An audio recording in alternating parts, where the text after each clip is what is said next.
Hello అండి. నమస్కారం. నా పేరు డాక్టర్ హర్ష అండి. నేను ఇక్కడ అశ్విన్స్ హాస్పిటల్ సోమాజిగూడలో పల్మనాలజిస్ట్గా పనిచేస్తున్నాను. సో ఈరోజు నేను మీకు వివరణ ఇద్దాం అనుకున్న టాపిక్ గురక గురించి అనమాట. సో దీన్నే మనం అబ్స్ట్రక్టివ్ స్లీప్ యాప్నియా అంటాం అనమాట. సో చాలామంది అనుకునేది గురక అనేది చాలా మంచి వరము, బాగా నిద్ర పడుతుంది అని అనుకుంటారు. కానీ అది యాక్చువల్గా గురక అనేది హెల్త్ మీద చాలా ఎఫెక్ట్స్ చూపిస్తుంది అనమాట. సో ఈరోజు దీని గురించి నేను మీకు కొంచెం ఎలాబరేటివ్గా చెప్దాం అనుకుంటున్నాను. సో ఈ గురక అనేది ఏమవుద్దంటే నార్మల్గా మన శ్వాస తీసుకొని ఊపిరితిత్తులు, ఈ రంధ్రాలు, దీన్ని అప్పర్ ఎయిర్వే, లోవర్ ఎయిర్వే కింద డివైడ్ చేస్తాం అనమాట. సో ఈ అప్పర్ ఎయిర్వేలో ఏమవుద్దంటే ఈ మనం శ్వాస తీసుకునే రంధ్రాలు నోటి ద్వారా, ముక్కు ద్వారా లంగ్స్లోకి వెళ్ళి ఈ ఈ ఏరియా ఏదైతే ఉందో, సో మనం నిద్ర పట్టినప్పుడు దీని యొక్క మజిల్స్ యొక్క టోన్ కానీ, సో పడుకున్నప్పుడు కొంచెం నాలిక వెనక పడడం కానీ జరగడం వలన సో ఏదైతే నార్మల్గా గాలి తీసుకోవాల్సిన రంధ్రం ఇంకొంచెం ఈ ఎఫెక్ట్ మూలాన ఇంకొంచెం నొక్కుకోవడం మూలాన సో గాలి అనేది సరిగ్గా లోపలికి, శ్వాస అనేది లోపలికి సరిగ్గా వెళ్ళదన్నమాట. సో ఇది అలా జరగడం వల్ల ఈ రంధ్రం అనేది మూసుకోవడం వలన మనకి గురక కింద బయటకి సౌండ్ వినపడతా ఉంటుంది అనమాట. సో ఇది తరచుగా జరగడం వలన ఎప్పుడైతే పూర్తిగా క్లోజ్ అవుతుందో, అంటే ఫర్ ఎగ్జాంపుల్ గురక ఎప్పుడైతే బాగా వినపడుతుందో, సో అప్పుడు యాక్చువల్గా శ్వాస అనేది తక్కువ వెళ్తుంది అనమాట. సో బాడీ ఆ శ్వాస తక్కువ వెళ్ళడం వలన బాడీ మనల్ని ప్రొటెక్టివ్ మెకానిజం ద్వారా మనల్ని నిద్ర లేపుతుంది అనమాట. సో ఒక ఈ పలానా డిజీజ్తో సఫర్ అయ్యే పేషెంట్లు చూస్తే ఇది ఒక గంటలో కొన్ని వందల సార్లు జరుగుతూ ఉంటుంది అనమాట. దాని సివియారిటీ బట్టే దీన్ని మనం కేటగరైజ్ చేస్తాం. ఇలా తరచుగా జరగడం వలన వీళ్ళు నిద్ర సరిగ్గా పోకపోవడం వలన ఏమవుద్దంటే అండి, రాత్రంతా డిస్టర్బ్డ్గా ఉంటుంది అనమాట అండి స్లీప్. బట్ తెల్లవారుజామున లేకపోతే పొద్దున్న అప్పుడు మార్నింగ్ టైమ్స్, ఆఫ్టర్నూన్ టైమ్స్ నిద్ర సరిగ్గా పట్టకపోవడం వలన వీళ్ళు మార్నింగ్ టైమ్స్ లేజీగా ఉంటారనమాట.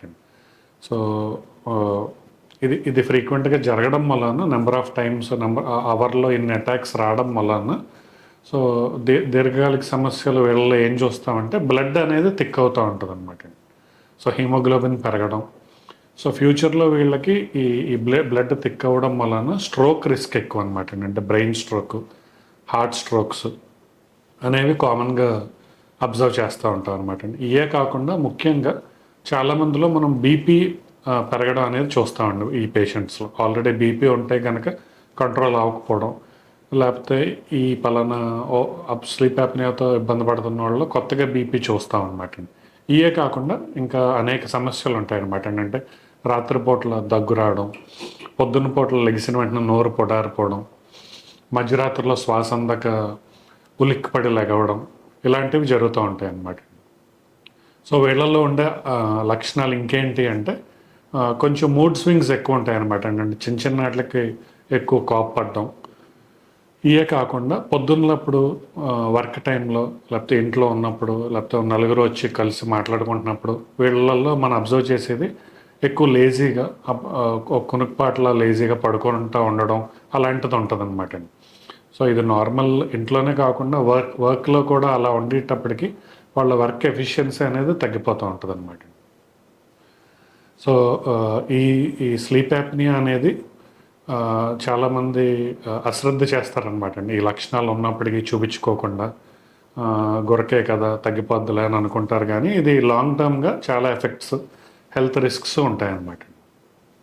సో వీళ్ళకి ఇచ్చే అడ్వైజ్ ఏంటంటే, మీరు నేను చెప్పిన లక్షణాలతో గనక ఏ సమస్యలతో బాధపడుతుంటే నియరెస్ట్ డాక్టర్, పల్మనాలజిస్ట్ కానీ ఫిజిషియన్ కానీ మీరు కలిసి ఈ స్పెసిఫిక్ ప్రాబ్లంతో సఫర్ అవుతున్నాను, ఈ లక్షణాలు కనుక నేను చెప్పిన మీకు కనుక ఉంటే వాళ్ళని మీట్ అయ్యి డిస్కస్ చేస్తే, సో వాళ్ళు ఏంటంటే ఒక స్పెసిఫిక్ క్వశ్చనేర్ ఉంటుంది అనమాట. అవి చూసి వాళ్ళు various test, for example x-ray కానీ, 2D ఎకో కానీ, మీ ఫాస్టింగ్ లిపిడ్ ప్రొఫైల్ కానీ, కొలెస్ట్రాల్ లెవెల్స్ ఏదైతే ఈ ఫాస్టింగ్ లిపిడ్ ప్రొఫైల్లో, సో బేసిక్ వర్కప్ అనేది ఉంటుంది అనమాట అండి. ఇవన్నీ చేసి ఈఎన్టీ స్పెషలిస్ట్ దగ్గర కూడా ఎవాల్యుయేషన్కి పంపిస్తారనమాట అండి. ఎందుకంటే ఈ పైన అప్పర్ ఎయిర్వేలో అబ్స్ట్రక్షన్ ఏమైనా గ్లాండ్స్ లాగా లేకపోతే డిఎన్ఎస్ అలాంటివి ఏమైనా ఉన్నాయేమో చూసి, సో ఈ స్పెసిఫిక్ సమస్యకి మెయిన్ టెస్ట్ ఏంటంటే స్లీప్ స్టడీ అంటాం అనమాట అండి. సో ఈ స్లీప్ స్టడీ అనేది డిఫరెంట్ లెవెల్స్లో ఉంటుంది అనమాట అండి. హై లెవెల్ అయితే కొన్ని హాస్పిటల్స్లో స్పెసిఫిక్గా స్లీప్ ల్యాబ్లో వీడియో మానిటరింగ్ ద్వారా ఈ స్లీప్ టెస్ట్ చేస్తాం అనమాట అండి. లేకపోతే స్లీప్ టెక్నీషియన్ ఇంటికి వచ్చి సెన్సర్స్ అది పెట్టి ఒక 12 అవర్స్ రాత్రంతా మానిటర్ చేసి పొద్దున్న ఆ సెన్సర్స్ తీసేసి ఆ మానిటరింగ్లో మీ యొక్క లెవెల్ ఆఫ్ స్లీప్ సివియారిటీని రిపోర్ట్ వచ్చిన తర్వాత మీ డాక్టర్తో డిస్కస్ చేస్తారనమాట. సో ఇది చేయించుకోవడం వలన ఈ ప్రాబ్లం కనుక తొందరగా ఐడెంటిఫై అయితే కనుక వేరియస్ ఆప్షన్స్ ఉన్నాయన్నమాట అండి. లెవెల్ బట్టి మైల్డ్ లెవెల్ అయితే యూజువల్గా మీకు లైఫ్ స్టైల్ చేంజెస్ చెప్తారండి. అంటే వెయిట్ తగ్గించుకోమని, కొంచెం డైట్ అది చేంజ్ చేసుకోమని చెప్తారనమాట అండి.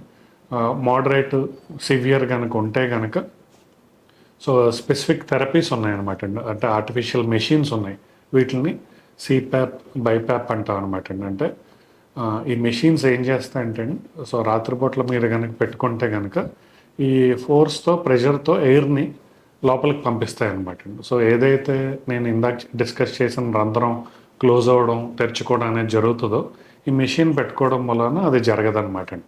సో ఇమీడియట్గా ఈ మెషిన్ పెట్టుకున్న వెంటనే మీకు గురకైతే రాదనమాట అండి.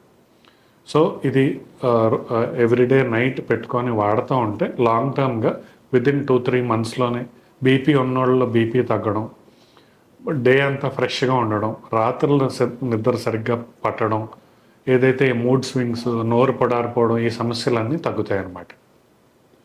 సో ఇది నేను ఈరోజు మీకు వివరిద్దాం అనుకున్న టాపిక్ అనమాట.